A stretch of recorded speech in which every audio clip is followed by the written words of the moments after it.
La telaraña. Explorando los vínculos entre el arte y la ciencia. Científicos y artistas destacados construyen a partir de sus diferencias una telaraña de ideas y pensamientos y nos demuestran que al final todo está entrelazado. Déjate atrapar por esta telaraña, conducida por Jürgen Ureña, producida por Emma Tristán. La telaraña, por Amplify Radio.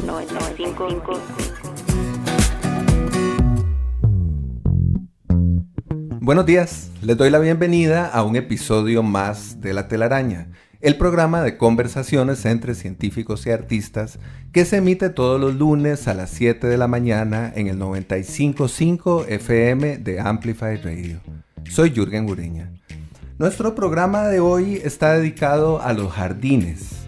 Existen evidencias de la importancia de los jardines desde el inicio de las civilizaciones. Se dice que cerca del 660 a.C., los jardines colgantes adornaban la capital del imperio babilónico y que constituyeron una de las 7 maravillas del mundo antiguo. Hubo también célebres jardines en Egipto, en Grecia, en Roma, y se sabe que los monjes medievales solían ejercer el oficio de la jardinería. A nivel mítico, en la tradición cristiana existe el paraíso, por supuesto, o jardín del Edén, y la palabra paraíso viene precisamente del latín paradisus, que significa jardín. Así que tal vez por esto nuestros anhelos de una buena vida están asociados con mucha frecuencia a jardines, a flores, a plantas. Los jardines han sido desde siempre un ámbito para la reflexión, para la investigación, el goce, la distracción y la sanación.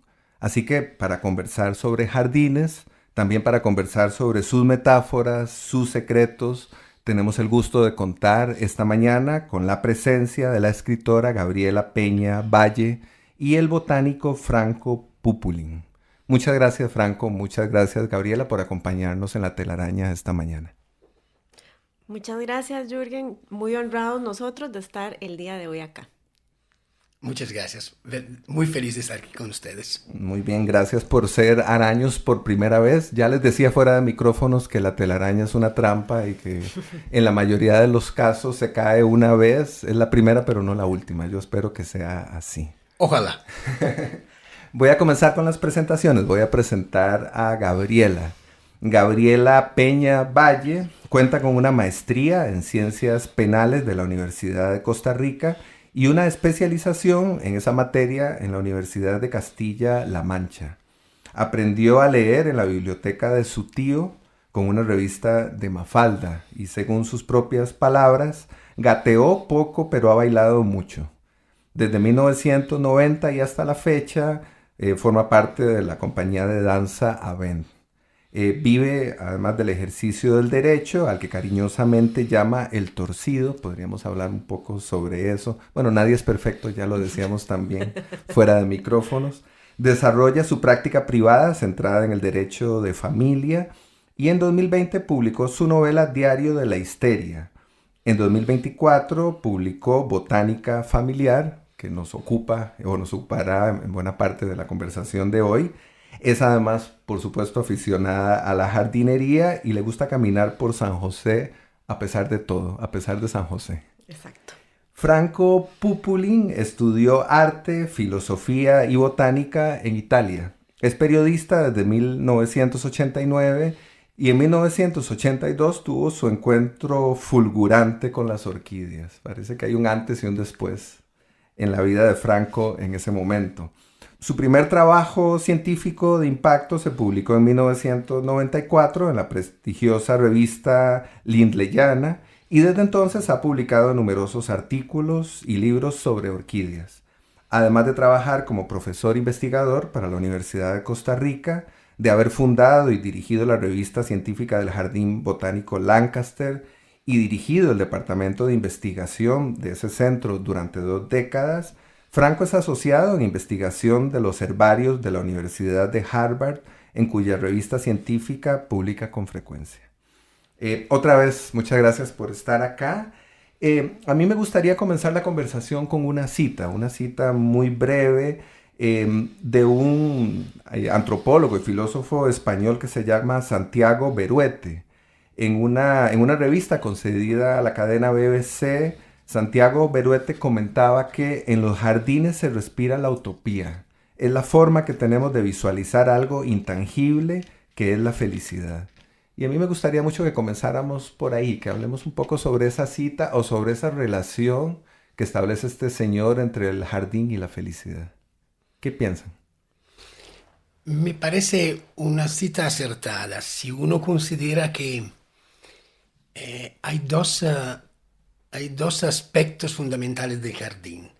Uno, históricamente, es ligado al hecho que las plantas tienen una utilidad, pero el otro es intrínsecamente ligado al goce.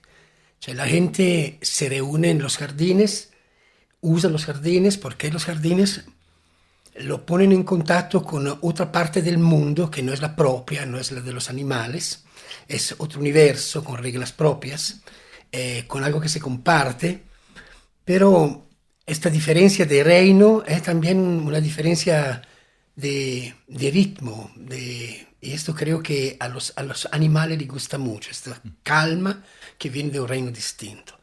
Si uno piensa a cómo se ha formado, usted probablemente tiene en mente que decimos en la historia de la evolución de la vida, las plantas y los animales se separaron en un periodo muy antiguo, hace como 1.300 millones de años, pero lo más interesante es que lo que se separó ahí fueron dos ramas. Por un lado fueron las plantas y por el otro una rama que después se separó en hongos y animales. Por así decirlo, nosotros somos más parientes de los hongos que de las plantas. Y tal vez es esta lejanía que nos hace al mismo tiempo parientes lejanísimos, pero con un ritmo totalmente diferente. Yo siento que sí, esta utopía de que habla la cita es un poco es ver el mundo, observar el mundo de un punto de vista lejanísimo del nuestro. Y es lejano y a la vez cercano de alguna manera, o nos produce la necesidad de acercarnos a eso también, ¿no? Totalmente.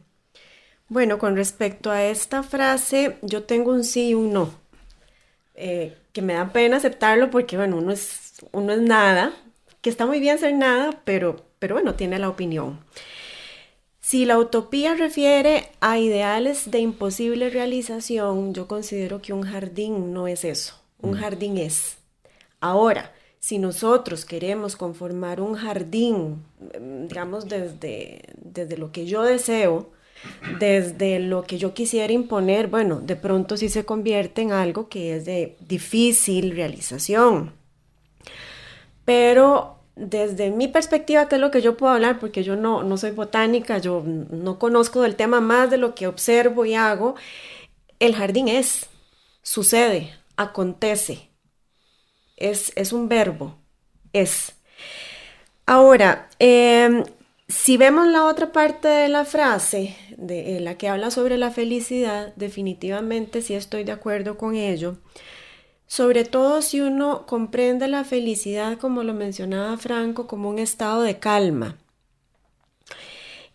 Porque en el jardín podemos hacer cosas, creo yo, tres cuestiones, tres actividades que en el día a día al menos a mí se me dificultan, que es esperar, aceptar y observar.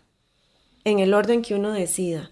Uno observa cómo una planta crece. Yo un día me puse a pensar, yo preocupadísima porque voy a un juicio y la semilla sabe por dónde tiene que salir el tallo. La semilla no se preocupa. La semilla no se preocupa y encuentra el sol. Esperar y aceptar, porque las plantas mueren, las plantas se enferman, la lluvia cae, las ahoga, el sol las seca y está bien. Hay plantas que viven años, hay plantas que viven días y está muy bien. Entonces, la felicidad, entendida como calma, sí sucede en el jardín y si es la utopía, entonces sí sucede. Adicionalmente, la observación de la belleza, la aceptación de la belleza, la aceptación de lo efímero, que también es algo que nos cuesta un poco. Queremos tenerlo todo siempre en el jardín. Inclusive las hojas secas son filigranas y son hermosísimas.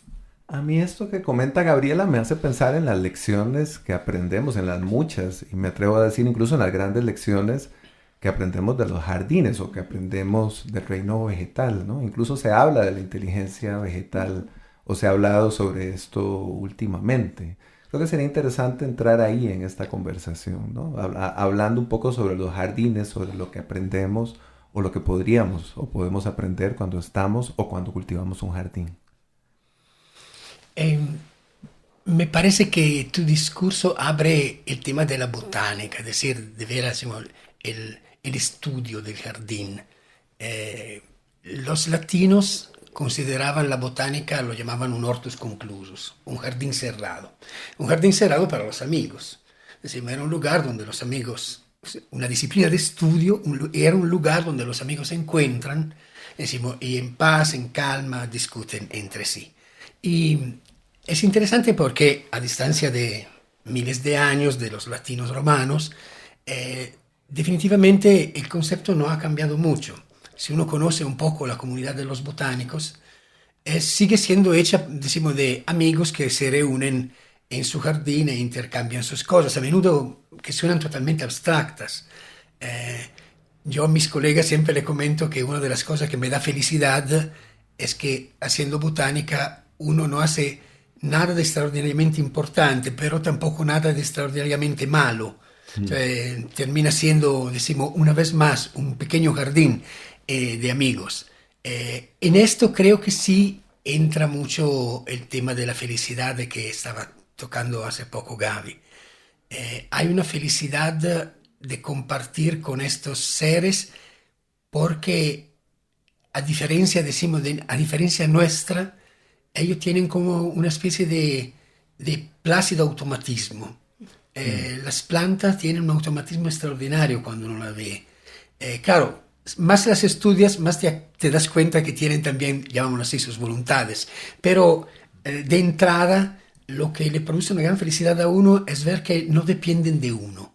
O sea, ellos tienen sus mecanismos propios. El jardín es, decía Gaby. El jardín es, y el jardín, decimos, se transforma, muda con un sistema que es distinto del tuyo y te hace muy espectador. Yo trabajo, decimos, en especial con un grupo de plantas extraordinarias que son las orquídeas y claramente vivo en un país donde esto es, decimos, como el centro del mundo. Pero la cosa que en tantos años me ha dado más felicidad ha sido justamente encontrarme con estas plantas. O sea, estar ahí, ser testigo de su existencia, descubrirlas en el sentido de sentir que eres el primero, decimos, que le ha puesto caso, que ha hecho atención a una forma de vida que antes no se había notado. Trabajo en un jardín botánico, no creo ser especialmente un pulgar verde, pero tengo un maravilloso cultivador que cultiva las plantas, entonces gozo de este espectáculo todo el tiempo. Y sí me parece que, como te digo, hay en las plantas algo que es lejos de nosotros, y esto es lo que de alguna manera nos tranquiliza. Gaby, ¿qué has aprendido de las plantas o de los jardines y en qué medida ese aprendizaje se relaciona con la escritura de tu novela que se titula precisamente Botánica Familiar? Varias cosas. Relacionado con lo que decía Franco, aprendí el derecho al error. Porque, como decía Franco acertadamente, las plantas no dependen de nosotros, pero los seres humanos somos soberbios y creemos que sí. Y queremos imponer los ritmos, queremos imponer los deseos y a veces metemos la pata. Y está bien. Es decir, bueno, hay derecho a errar. Si no cometemos errores, no vamos a aprender. Eso en primer lugar.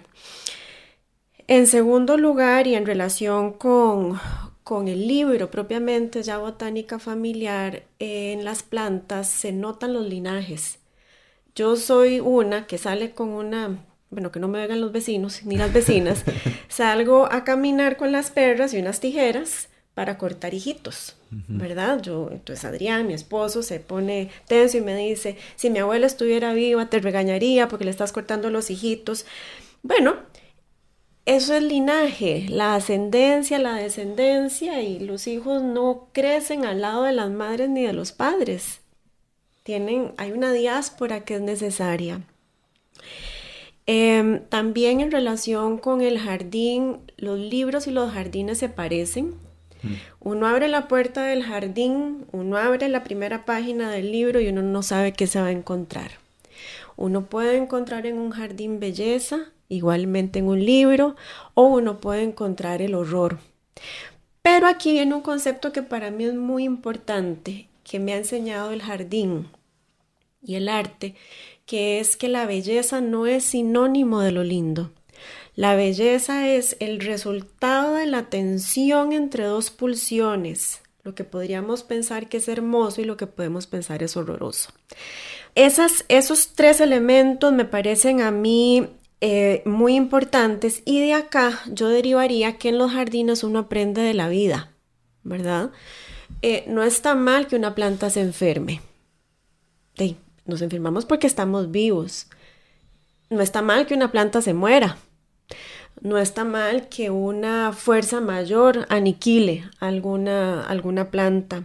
No está mal que hayan plantas que no florezcan, ¿verdad? Los jardines son, me voy a atrever tal vez a salirme del concepto de jardín, pero para mí son pequeños bosques. Y al igual que los pequeños bosques, las familias no siempre son lugares seguros o lugares cómodos. Eso es otra cosa que también he aprendido en las visitas de los jardines. El otro elemento importante que he aprendido es que las flores son entidades sexuales. No sé, ¿es cierto, Franco, lo que estoy diciendo? Perfecto, es cierto. Bueno. Y bueno, la familia en mucho se relaciona con la reproducción. La familia es una entidad social, una entidad social, una red social hipervinculada que es sexual, es de reproducción, no solo de personas, sino también de patrones. Bueno, vean qué montón de cosas hemos aprendido y comentado apenas en nuestro primer bloque. O sea, esto va a dar para mucho, estoy seguro de que sí. Hagamos acá una pausa y ya volvemos. La telaraña en Amplify Radio 95.5. Vínculo y tejido, arte, ciencia, trampa. Los hilos que conectan la vida de nuestros invitados construyen la telaraña en Amplify Radio 95.5. Hola, estamos enredados en una telaraña en la que nos hemos propuesto conversar sobre jardines con el botánico Franco Pupulin y la escritora Gabriela Peña Valle. Le solicitamos a Franco una canción para escuchar y comentar y nos propuso un fragmento de Caruso del cantautor italiano Lucio Dalla. Escuchemos.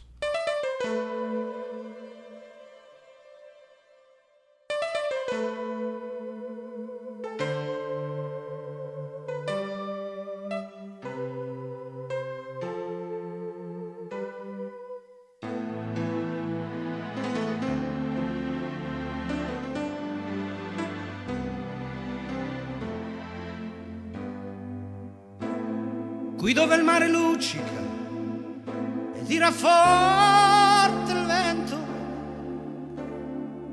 su una vecchia terrazza davanti al golfo di Sorrento, un uomo abbraccia una ragazza dopo che aveva pianto, poi si schierisse la voce e ricomincia il canto. Te voglio bene assai, ma tanto, tanto bene sai.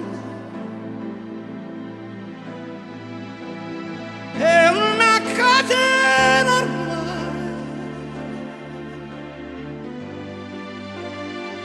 e scioglie il sangue dentro da una sai.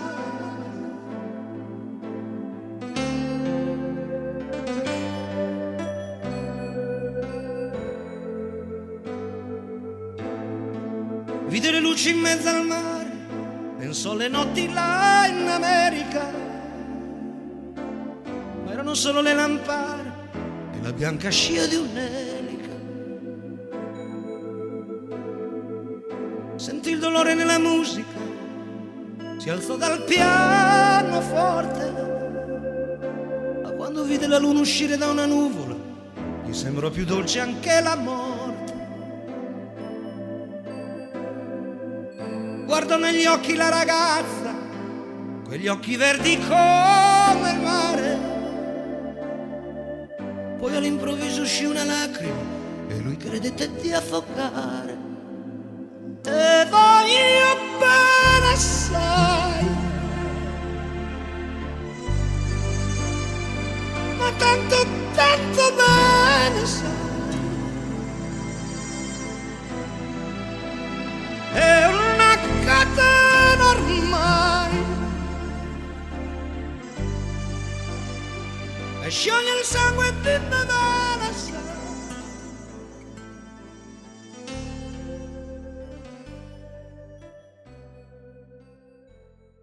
Acabamos de escuchar un fragmento de Caruso de Lucio Dalla, una canción que está dedicada al gran tenor Enrico Caruso. Comentanos, por favor, Franco, esta música que acabamos de escuchar. No sé si sabes cómo nace esta canción. La verdad es que Lucio Dalla estaba navegando en el Golfo de Sorrento, tuvo un desperfecto con su barco. Uh-huh. Entonces tuvo que quedarse a tierra un par de días y se hospedó en un hotel. Y resulta que no solamente el hotel, sino el cuarto que le dieron donde dormir, era el cuarto donde había vivido sus últimos días y había muerto Enrico Caruso. Y en este cuarto, Caruso en los últimos días había dado lecciones de canto a una muchacha. Y siempre me ha parecido extraordinaria esta cosa que suenan como de afinidades electivas, ¿verdad? Cioè que el caso hace converger tantas vidas, tantas cosas importantes, todo en el mismo lugar. Es algo que me ha sorprendido siempre a lo largo de toda mi vida.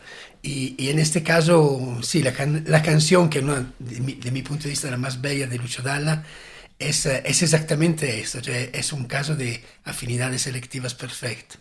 ¿Y eso cómo se asocia o cómo lo asocias con los jardines o con la botánica? ¿Cuál es el vínculo que encontrás ahí? No te diría que he escogido esta canción pensando este vínculo. Si tuviera que imaginarme un vínculo de estas cosas, yo te diría que es el descubrimiento.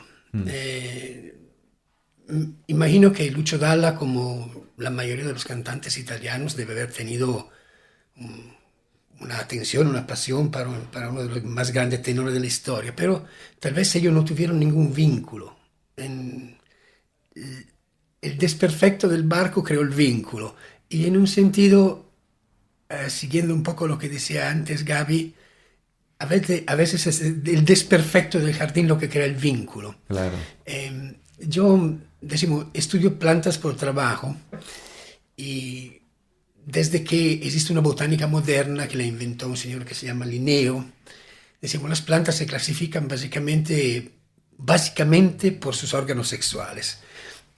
Es algo que Gaby ha tocado, a mí me parece fundamental en su libro, que es un libro bellísimo, que a todos les aconsejo de leer. Es un libro totalmente recargado de una atmósfera sexual, porque las plantas, justamente, estas flores, esas cosas maravillosas, están ahí para hacer esto, son los órganos sexuales de la planta. El sexo de las plantas es un sexo, entre comillas, un sexo puro, tanto así que la gente lo usa para enseñar el sexo a los niños, porque en su transparencia. Y esto también me parece a mí un caso, de afinidades selectivas curiosas. Nosotros apreciamos tremendamente de las plantas algo que normalmente escondemos en la humanidad. Uh-huh. Su absoluta sexualidad. Vemos un árbol recargado de flores, esto nos parece maravilloso, pero si lo viéramos de veras con ojos objetivos, esto es una pura explosión de sexo. Con ojos de botánico. Y supongo que en las orquídeas eso es todavía más evidente o más... en las orquídeas es espantoso, es realmente espantoso. Quiero citarles solamente un caso porque me parece muy clamoroso. Las orquídeas tienen unos estratagemas increíbles para porque ella, decimos, necesitan que alguien, un agente externo, la visite para prelevar el polen y llevarla a otra flor. Este agente externo normalmente es un insecto. Entonces las orquídeas han inventado un montón de formas para atraer a los insectos a hacer esto. Pero una de las formas más curiosas es el mecanismo que se llama pseudocopulación. Entonces ahí las orquídeas, las flores de orquídeas, imitan a las hembras de los insectos. A veces no tanto como forma, aunque sí, pero a menudo porque emiten feromonas que a los insectos machos le recuerdan las feromonas femeninas. Ahora, la cosa interesante es que nosotros la llamamos pseudocopulación, pero en muchos casos la copulación es total. Se produce. Sí, claro. de hecho, viendo las flores, uno encuentra los espermatóforos de los insectos que han copulado con la flor, convencidos que estaban copulando con una hembra. El fantasma de la sexualidad. Exactamente. O sea, esto es para decirte que cuando uno piensa en las plantas, la ve siempre como seres, llamámoslo así, muy, muy ingenuos. Pero las plantas pueden ser maliciosas. Las orquídeas son un ejemplo increíble de maliciosidad. Y yo veo a Gaby tomando nota de todo esto. Creo que esto va para una segunda parte de la novela, si es que no está ya de alguna forma en la novela propiamente. Yo creo que sí está, porque hay justamente uno de los relatos habla sobre una orquídea y la orquídea es monstruosa y la orquídea es caníbal. Entonces, sin saber todo lo que Franco sabe, que ha explicado y que sí, efectivamente tomé nota, es algo que se percibe, ¿verdad? Inclusive si uno ve una orquídea de cerca, parece el animal este de Alien, ¿verdad? Esa película de los 90 era. De finales de los 70, la primera. Finales de los 70, con unas cuestiones como unas alas en la mandíbula, una lengua enorme, claro, y una suerte de ¿qué será? Como parece la corona de Hathor, ¿verdad? Son feas, se ven muy lindas si uno las regala, pero de cerca son feas, y le sacan la lengua a uno. Lo monstruoso del mundo vegetal, sí, ¿no? Es algo que es hermoso. Te había mencionado un poco al principio, ¿no? Así es. Vamos a hacer aquí una pausa y ya volvemos. La telaraña en Amplify Radio. La telaraña. Científicos, artistas, humanos, descubriendo lo que nos separa, lo que nos une. La telaraña en Amplify Radio 95.5. Hola, estamos felizmente enredados en una telaraña en la que hemos conversado sobre jardinería, sobre jardines, sobre plantas y un poco más, con el botánico Franco Pupulin y la escritora Gabriela Peña Valle. Hace unos minutos escuchamos a Lucho Dalla por sugerencia de Franco, y ahora Gabriela nos propone escuchar Como Violetas de Nicola Di Bari. Estamos con los italianos hoy definitivamente. Definitivamente. Escuchemos.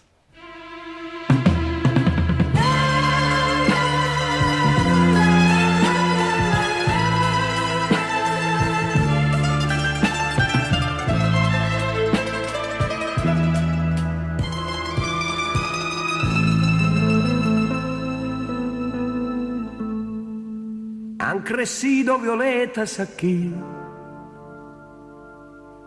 mas no tienen color para mí. Esa dulce ternura que tú llevabas en tus ojos no existe más. Como violetas también regresarás. La primavera contigo llevarás.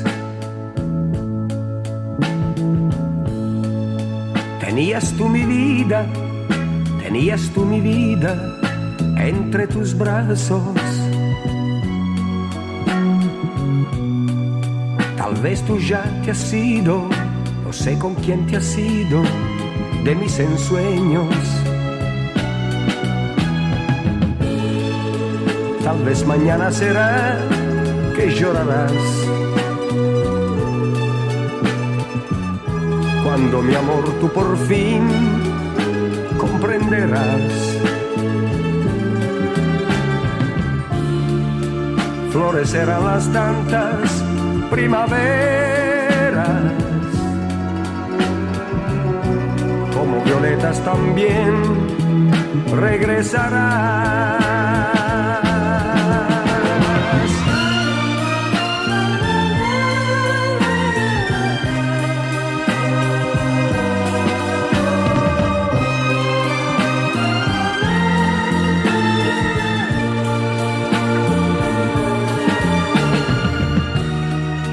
Florecerán las tantas primaveras,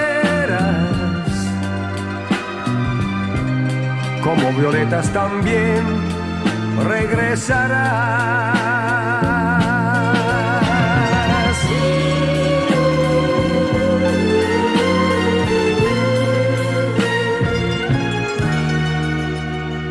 Florecerán las tantas primaveras, como violetas, tú regresarás.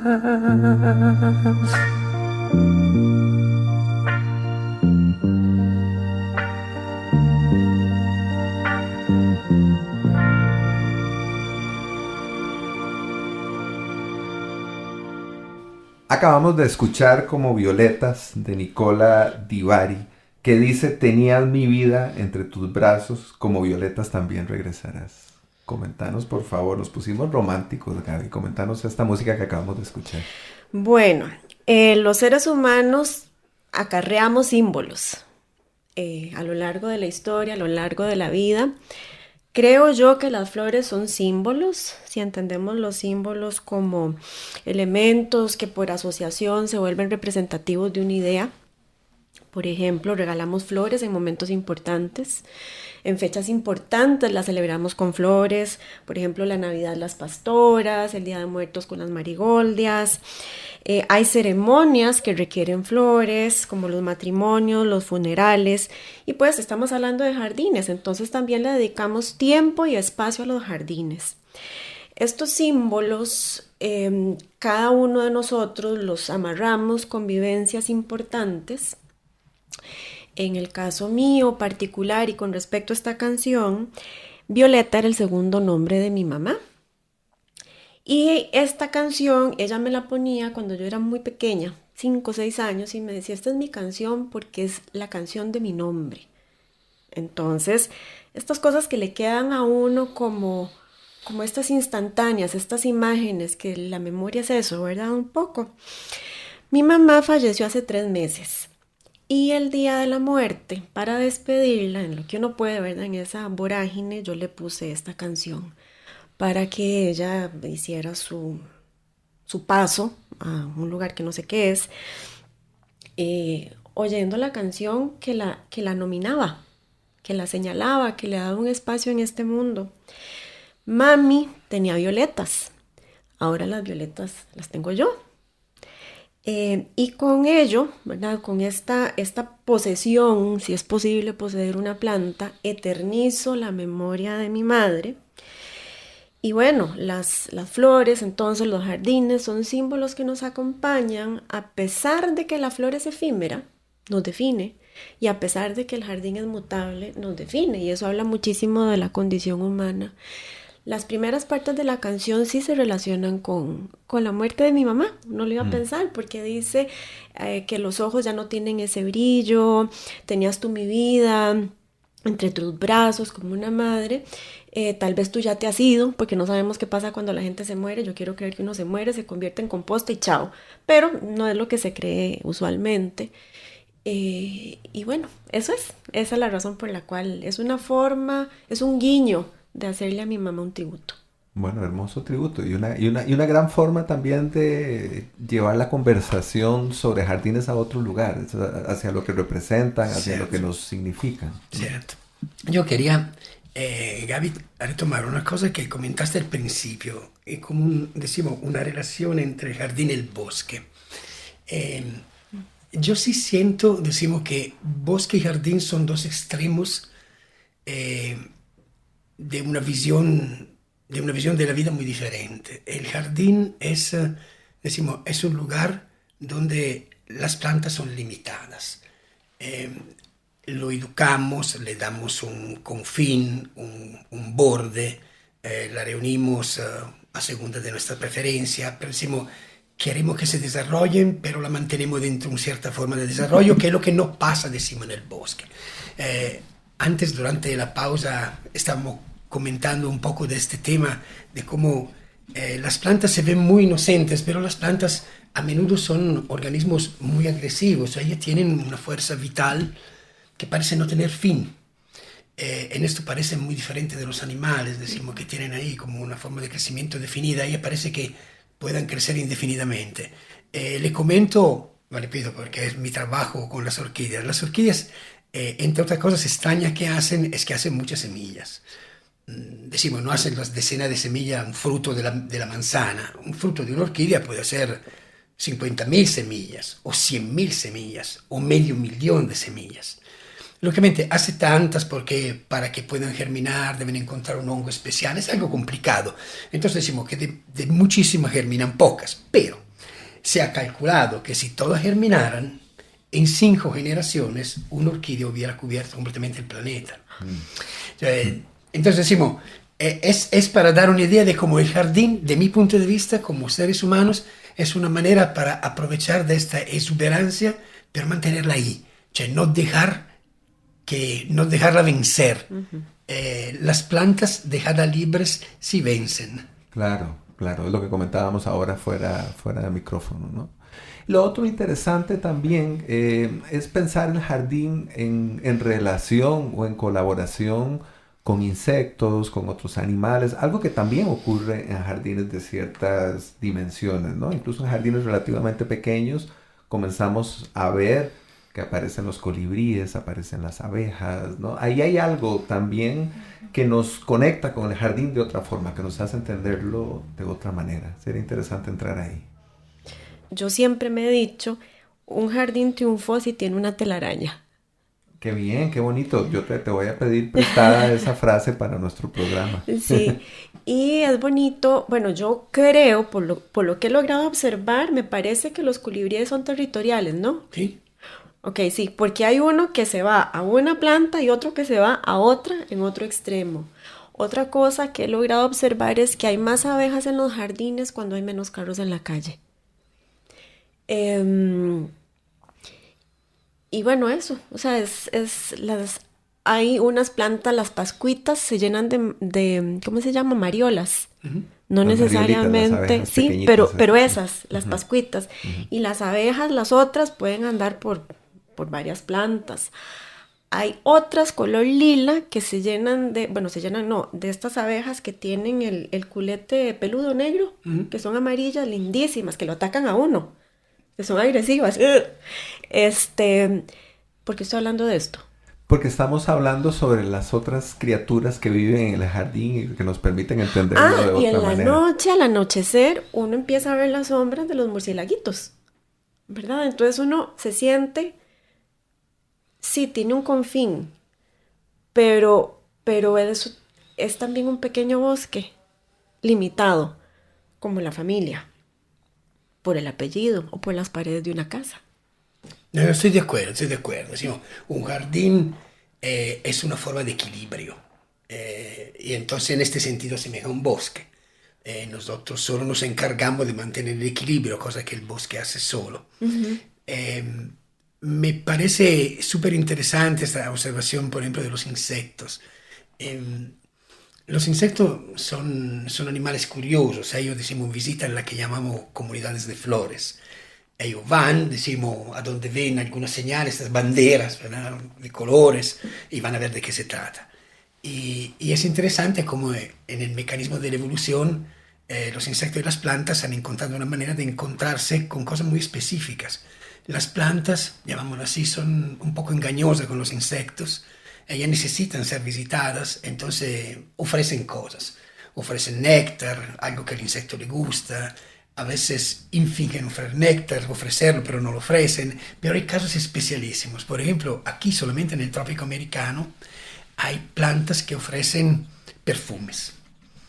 Estos perfumes son recolectados solamente por los machos de cierto tipo de abejas. Estos machos además tienen hasta el cuerpo ligeramente modificado para que puedan recolectar estas moléculas perfumadas. ¿Y por qué la recolectan? Porque ellos deben recolectar varias moléculas de perfumes distintos, reunirlas dentro de sus tibias vacías y ahí crear una especie de perfume especial, específico de ellos, llamámoslo un Chanel número 5 de ellos, sin el cual las hembras no los encuentran atractivos. Entonces decimos, es una cuestión de vida y de muerte. El insecto debe visitar las flores y debe visitar específicamente aquella y aquella otra, porque esta le ofrece la molécula A, la otra la molécula B, y para que la pueda mezclar y hacer finalmente el perfume que lo rende irresistible para sus hembras. Los insectos se perfuman, qué gran información. Sí, se perfuman, sí, es increíble. Y es increíble como alrededor de esto, decimos, la evolución ha diseñado una increíble cantidad de variaciones. Y como por esta razón tú puedes ver abejas que frente a flores bellísimas son totalmente indiferentes y en cambio se vuelven interesadísimas a flores insignificantes porque aquellas sí tienen la cosa específica que le deben ofrecer. Este equilibrio que decimos la naturaleza mantiene a su manera y que nosotros estamos seriamente amenazando con nuestra manera de ser, pero decimos, este equilibrio sí uno lo puede ver en el jardín también.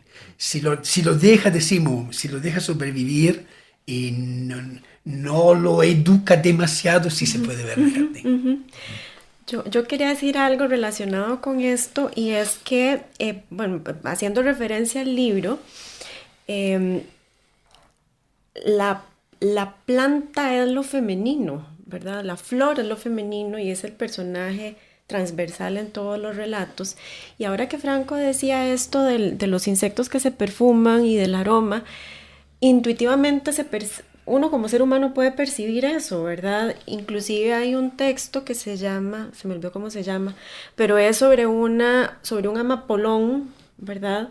Que un hombre huele y que la mujer que tiene adentro ese amapolón no sabe que huele. Entonces la ubica por el olfato.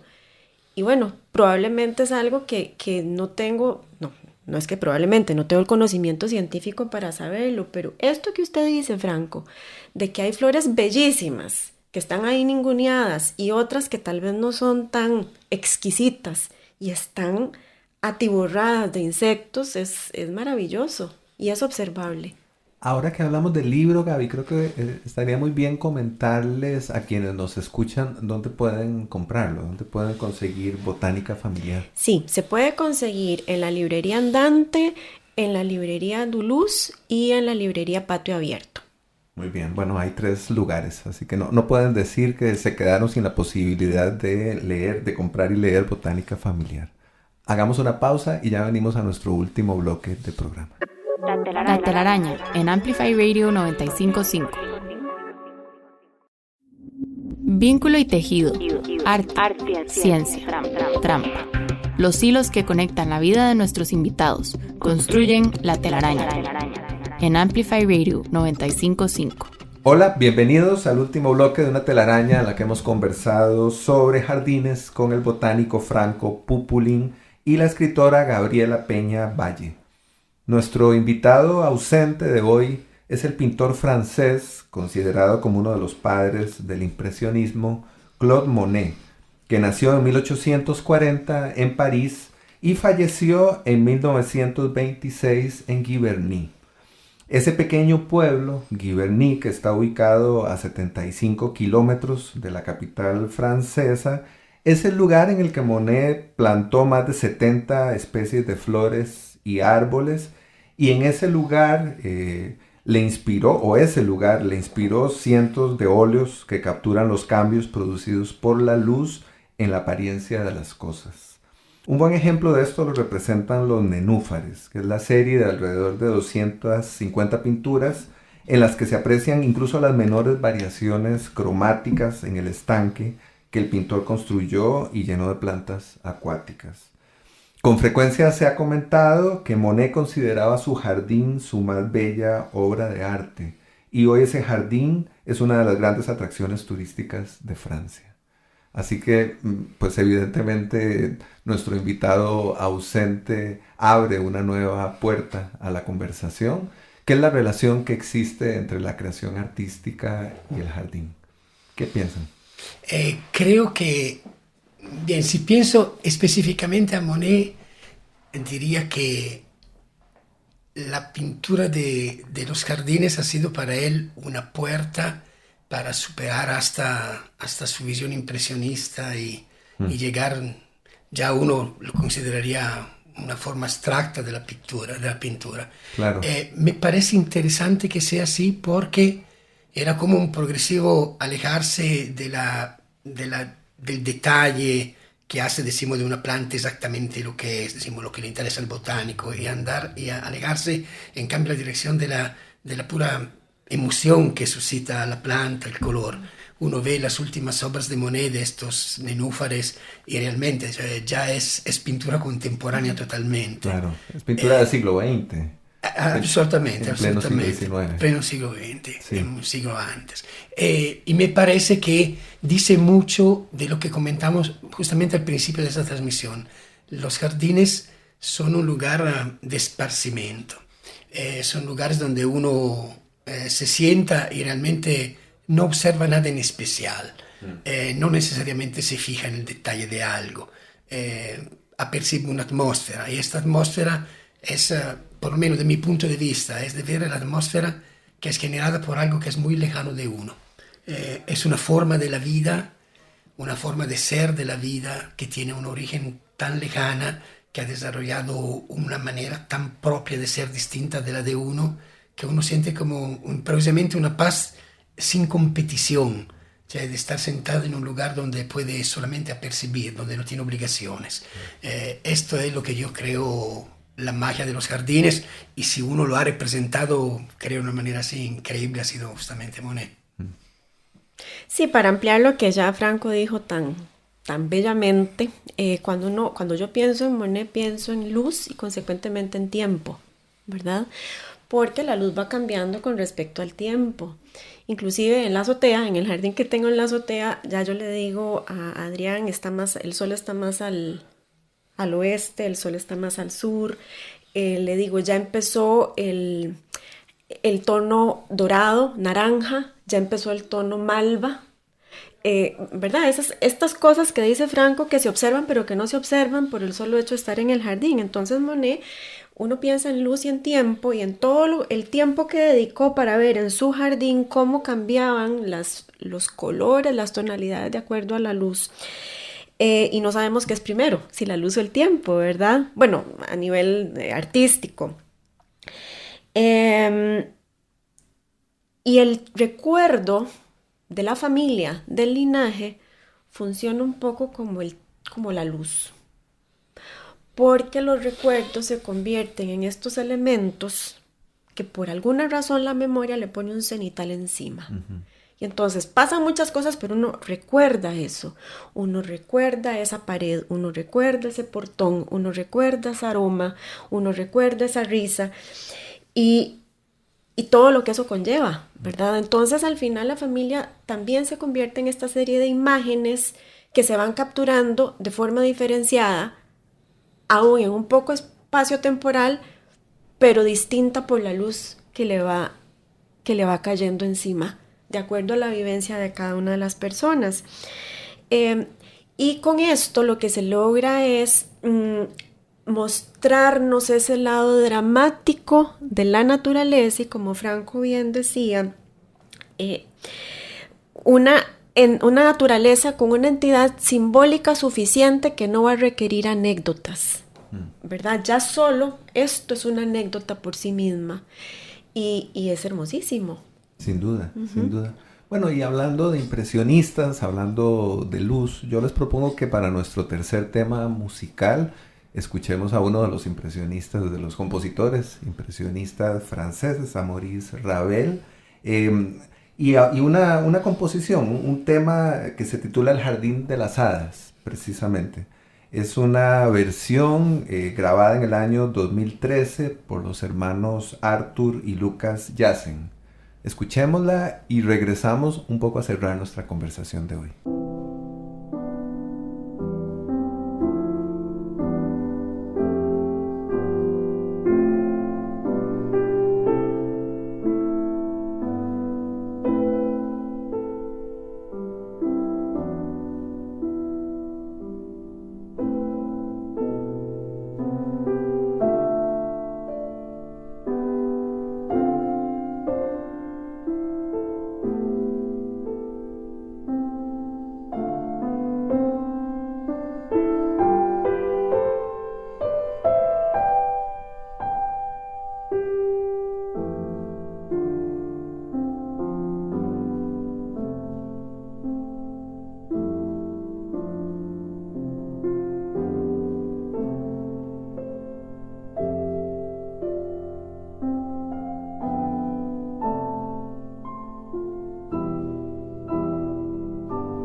acabamos de escuchar El Jardín de las Hadas del compositor Maurice Ravel en la versión de los hermanos Jansen.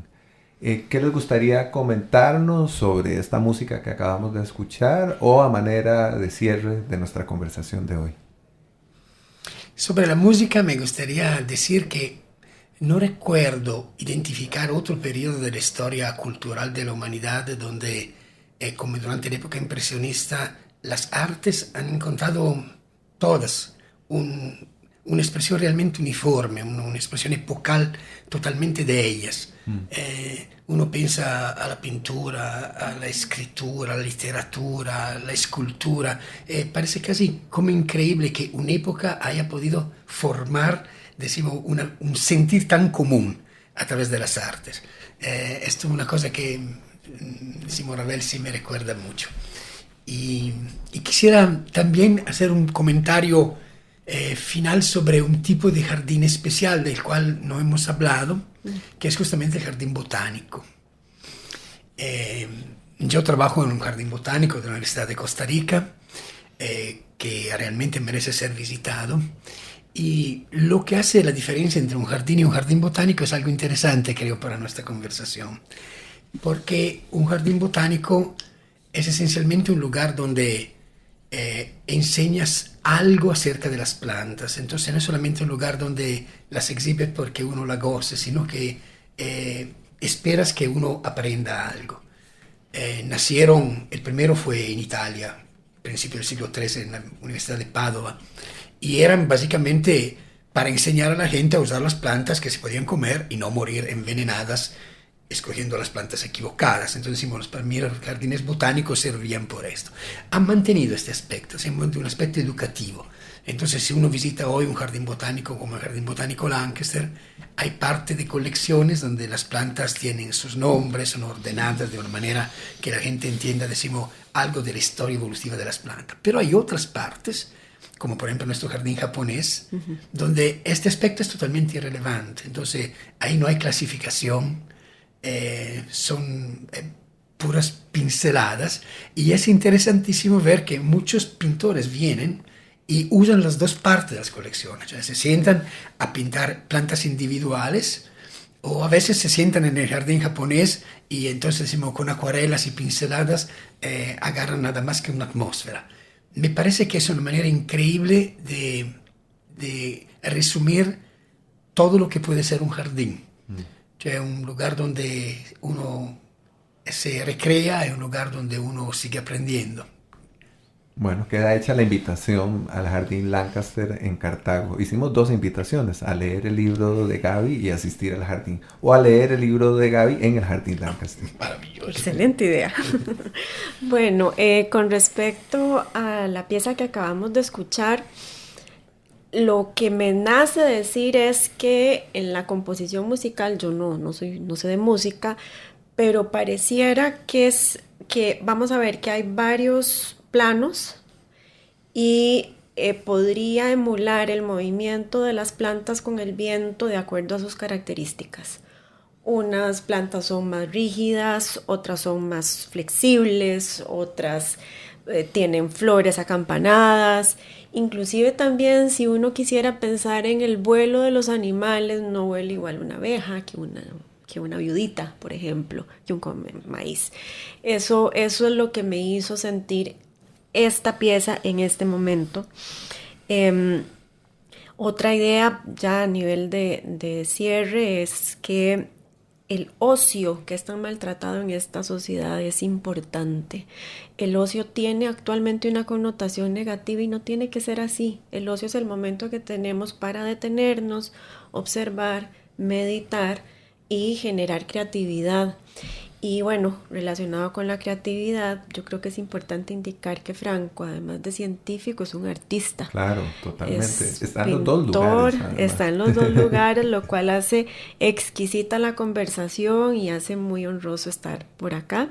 Y además es un caligrafista maravilloso. Muchas gracias conocedor por de decirlo. plumas, pero conocedor en serio como científico que es, aplica esta metodología en todo lo artístico, entonces es un hombre del Renacimiento. Bueno, definitivamente. Yo esa información ya la tenía por ahí y creo que eso va a hacer que más adelante Franco y por supuesto Gabriela también encontraremos la manera de hacer que se conviertan en araños reincidentes. Exacto, en telarañar otra vez. Exactamente, vamos a arañarlos de nuevo. Muchísimas gracias por estar acá, por acompañarnos, por ser tan generosos con sus conocimientos en esta telaraña de hoy.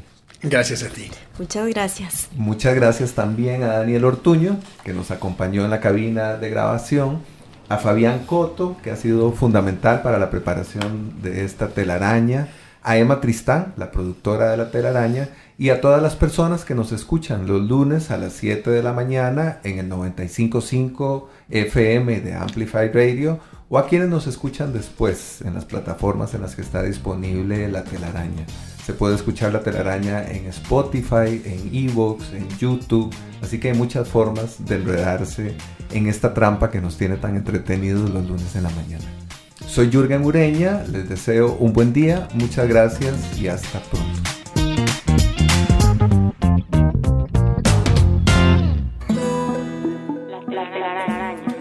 Explorando los vínculos entre el arte y la ciencia. Conducida por Jürgen Ureña, producida por Emma Tristán. Déjate atrapar el próximo lunes a las 7 de la mañana por La Telaraña. Un proyecto de la Fundación Huellas del Cambio en Amplify Radio 95.5.